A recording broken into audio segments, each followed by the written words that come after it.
The loudest scream Maple Ridge had ever heard came from the nicest house on the block. It tore through the quiet night like glass breaking, sharp and sudden, so powerful that porch lights flicked on all up and down the street. It came from the white two-story house at the end of Willow Lane, the house everyone thought belonged to the calm, friendly, never-hurts-a-fly neighbor named Mr. Collins. But the scream wasn't his. It came from under his house. Detective Ryan Carter froze in place, his flashlight shaking slightly as he stared at the wooden door leading down to the basement. The scream echoed again, louder this time, like someone terrified, someone desperate, someone trapped. Ryan held his breath and took one small step forward, his hand reaching for the doorknob. But before he could touch it, the screaming stopped. Everything went silent. And then, something knocked back from the other side of the door. One sharp knock. Slow. Heavy. Like someone, or something, was waiting for him. That was the moment that told Ryan one thing. This quiet American neighborhood wasn't quiet at all. It was hiding something. Something dark. Something no one talked about. Something he was now standing right in front of. He swallowed hard and turned the basement door handle. It clicked loudly in the silent house. He pulled the door open slowly, inch by inch. Dark, cold air rushed out. A staircase led down into total darkness. Ryan took one step down. Then another knock echoed from below. This time louder. He was about to step forward again when a shadow moved at the bottom of the stairs, fast, like someone sliding out of sight. Ryan froze. And that's where the extreme moment ends. Earlier that day, the neighborhood looked peaceful, almost like the type of place where nothing bad ever happened. Kids rode bikes, neighbors watered their lawns, and everyone waved politely at each other. Maple Ridge wasn't just a neighborhood, it was a bubble of calm in a busy world. Detective Ryan Carter arrived at the neighborhood around 9 a.m. He wasn't there for a crime at first. He was doing a routine welfare check. A woman named Mrs. Thompson had reported that her next-door neighbor, Mr. Collins, hadn't been seen in 3 days. His mail was piling up. His car hadn't moved. And he wasn't answering his phone, even though he normally called her every morning. Most of the time, these checks didn't lead to anything serious. Maybe someone had gone on vacation or forgotten to call. But Mrs. Thompson seemed genuinely worried. Ryan knocked on her door, and she answered immediately. Her gray hair was tied in a bun, and her hands shook a little as she spoke. "Detective Carter, I know something's wrong," she said. "Charles never goes anywhere without telling me. Not once in 10 years. Ryan nodded. "I'll check on him. It's going to be okay." He headed across the street to Mr. Collins's house. The lawn was neat, the windows clean, the porch decorated with fresh flowers.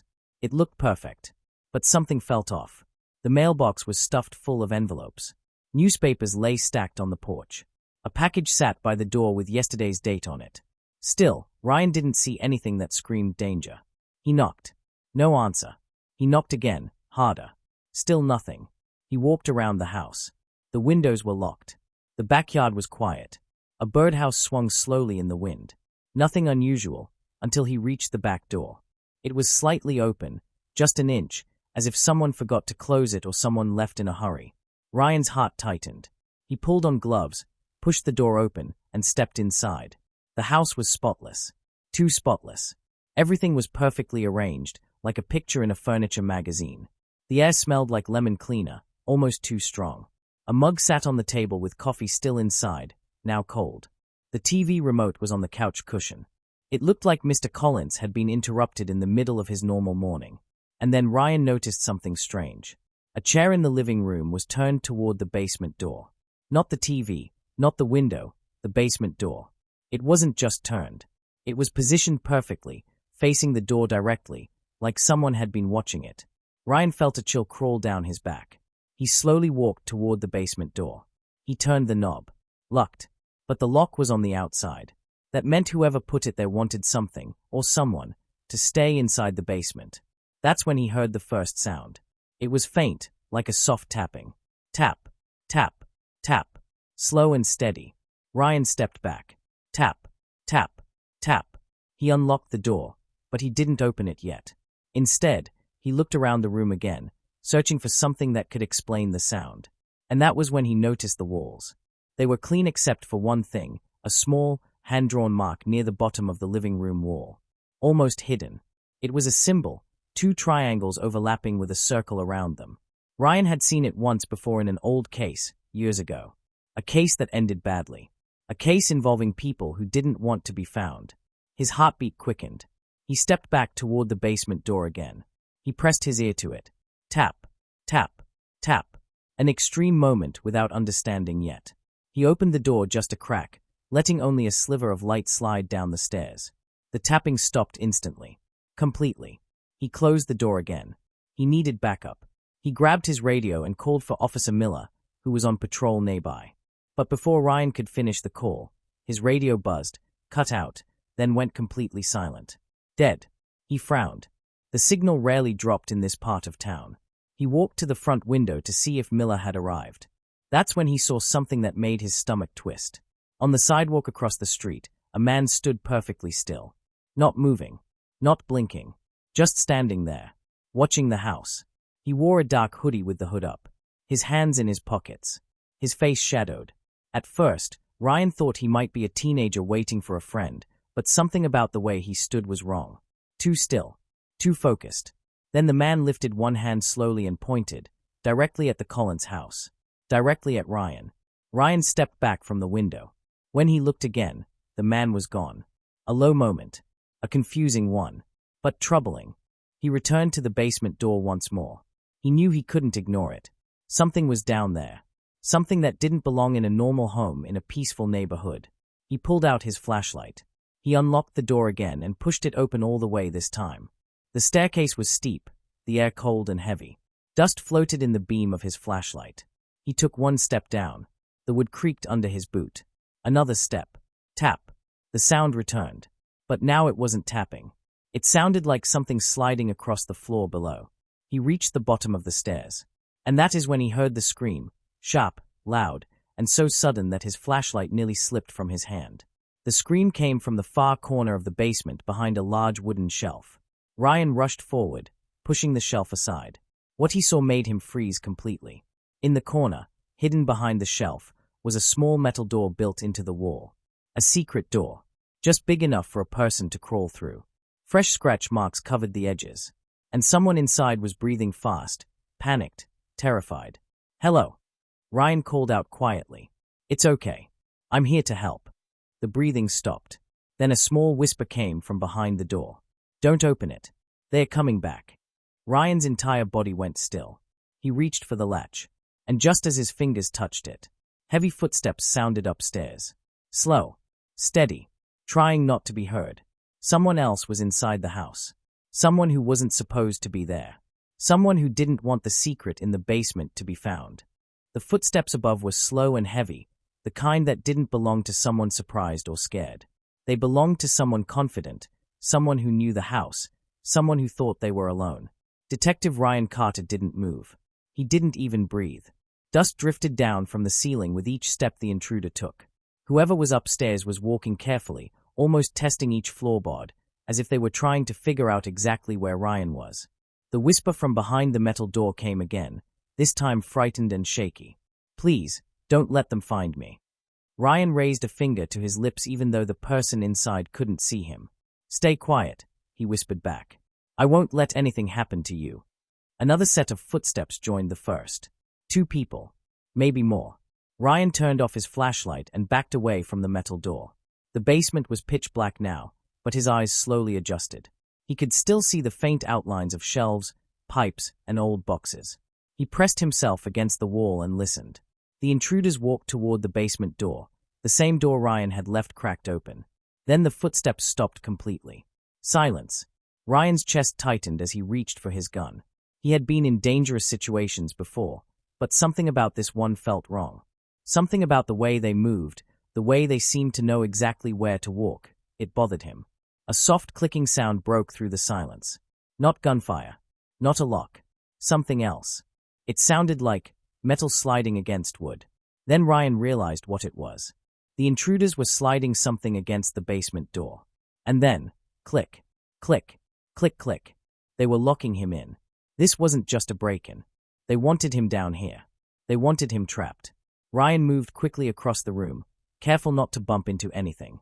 He reached the bottom of the stairs and tried the basement door. He pushed once, nothing.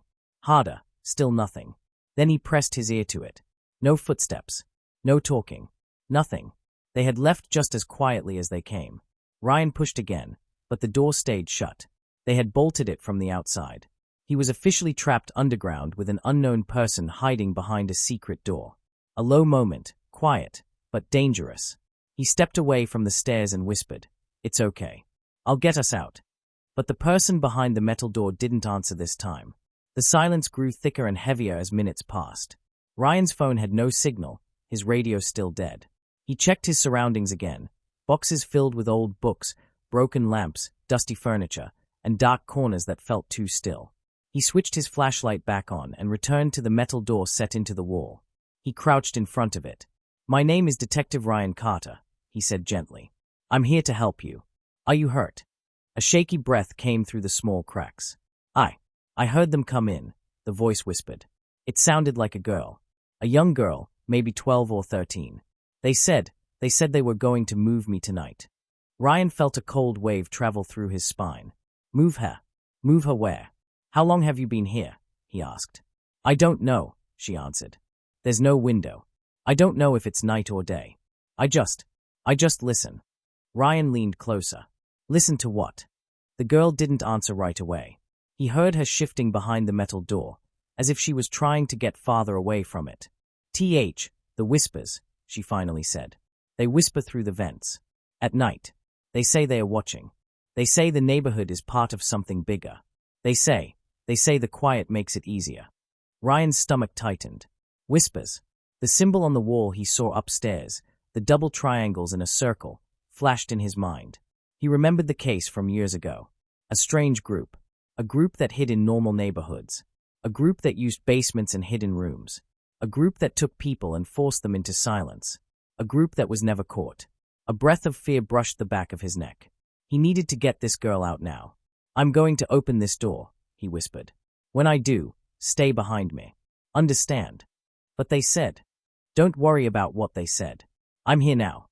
He reached for the latch again. It was old, rusted, and cold.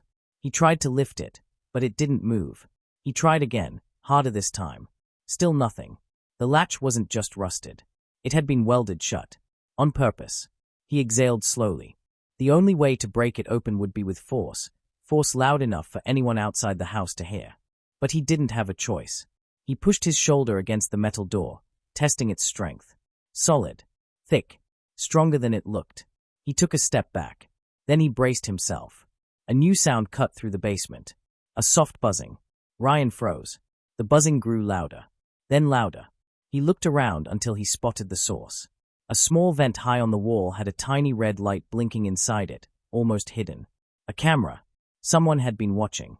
Not just now. Maybe for days. Maybe the entire neighborhood was being watched. The girl behind the metal door gasped. "That light came on yesterday," she whispered. "After they said they'd move me." Ryan turned toward the vent, heart pounding. If someone was watching, that meant his every move was being recorded. They knew he was here. They knew he found the girl. And they locked him inside the basement on purpose. He stepped closer to the vent. As he did, the red light blinked faster. Then the camera inside the vent turned with a faint mechanical whir, aiming right at him. Ryan clenched his teeth. Someone was on the other side of that camera. Someone who knew the secrets underneath the quiet American neighborhood. Someone who wanted them kept hidden. A low moment, but about to rise. Ryan spoke loudly, clearly, and directly into the camera. "You're not getting away with this." And then something happened that sent goosebumps racing up his arms. A voice crackled through a hidden speaker in the basement, calm and unfamiliar. "Oh, Detective Carter," the voice said softly. "You're already too late." Ryan's breath caught. The voice continued. "We warned Mr. Collins what happens to people who don't follow the rules. Now we're warning you." Ryan felt anger rise in his chest. "What did you do to him?" he demanded. Silence. Then the voice said one thing before the speaker shut off. "Look behind you." Ryan spun around, just in time to see a piece of paper slip through the gap under the basement door. Someone outside had slid it to him. He picked it up slowly. His blood went cold. It was a photo of him, standing in front of his own house that morning. Someone had been watching him, too. He flipped the paper over. Written in neat, perfect handwriting were 4 words. "You're part of this." Ryan's pulse slammed in his chest. He rushed back to the stairs and slammed his shoulder against the basement door. Once. Twice. The wood cracked but didn't give way. He slammed his shoulder into it again. A loud crack echoed through the house. The door snapped open. Ryan stumbled out into the hallway, breathing hard. But the house wasn't empty. Standing at the far end of the hallway was the same man he had seen outside earlier, the man in the dark hoodie. Except this time, the man wasn't still. He was walking toward Ryan. Slow, steady, silent. Ryan reached for his gun, raising it toward the intruder. The man kept coming, unfazed. Then he spoke in the same calm voice Ryan had heard through the speaker. "You shouldn't have opened that door, detective." Ryan didn't lower his weapon. "Don't take another step." But the man did. One step. Another. Then he reached into his pocket. Ryan tightened his grip. The man pulled something out. Not a gun. Not a knife. A small black remote with a single button. He smiled. "Goodbye, detective." He pressed the button. A loud metallic rumbling shook the house from below. The secret metal door in the basement had unlocked. But not in a good way. It sounded like something heavy, something dangerous, was being released.